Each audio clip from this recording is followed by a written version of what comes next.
Lebanon থেকে পুরোপুরি সেনা প্রত্যাহারের জন্য যুক্তরাষ্ট্রের কাছে অতিরিক্ত ৩০ দিন সময় চেয়েছে ইসরায়েল। তবে চুক্তি অনুযায়ী ইসরায়েলকে দক্ষিণ লেবানন থেকে পুরোপুরি প্রত্যাহার করার দাবি জানিয়েছে হিজবুল্লাহ। নভেম্বরে ফ্রান্স এবং যুক্তরাষ্ট্রের মধ্যস্থতায় ইসরায়েল এবং ইরান সমর্থিত হিজবুল্লাহর মধ্যে যুদ্ধবিরতি চুক্তি হয়, যার মাধ্যমে ১ বছরেরও বেশি সময় ধরে চলা সংঘর্ষের অবসান হয়। চুক্তি অনুযায়ী ইসরায়েলি বাহিনী লেবানন থেকে এবং হিজবুল্লাহ বাহিনী দক্ষিণ লেবানন থেকে ৬০ দিনের মধ্যে প্রত্যাহার করার কথা ছিল, যার মেয়াদ শেষ হচ্ছে আগামী সোমবার অর্থাৎ ২৬ জানুয়ারি।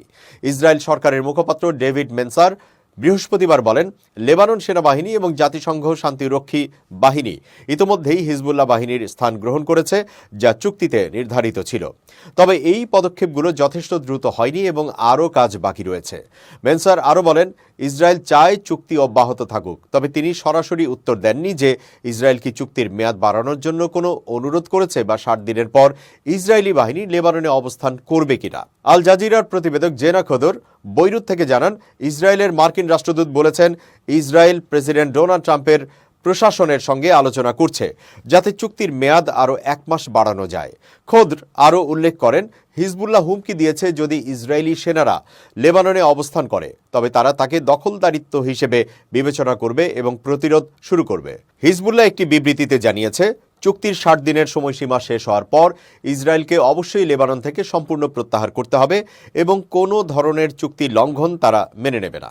তারা সতর্ক করেছে, ইসরায়েল যদি প্রত্যাহার না করে তবে লেবাননের জনগণ ইসরায়েলি দখলদারিত্ব প্রতিরোধ করার জন্য নতুনভাবে ব্যবস্থা নেবে।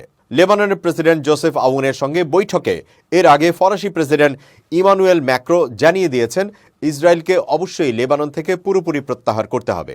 এদিকে ইসরায়েলি আর্মি রেডিও বৃহস্পতিবার সকালে জানিয়েছে, যুক্তরাষ্ট্রের প্রেসিডেন্ট ডোনাল্ড ট্রাম্পের প্রশাসন অতিরিক্ত ৩০ দিনের সময় দেওয়ার বিষয়ে আগের প্রশাসনের মতো আগ্রহী নয়।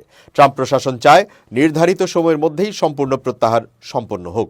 তবে যুক্তরাষ্ট্রে নিযুক্ত ইসরায়েলের বিদায়ী রাষ্ট্রদূত রেডিওকে জানিয়েছেন, তিনি মনে করেন জেরুজালেম ও ওয়াশিংটন এই বিষয়ে একটি সমঝোতায় পৌঁছাবে এবং শেষ পর্যন্ত ইসরায়েল সময় বাড়ানোর অনুমতি পাবে।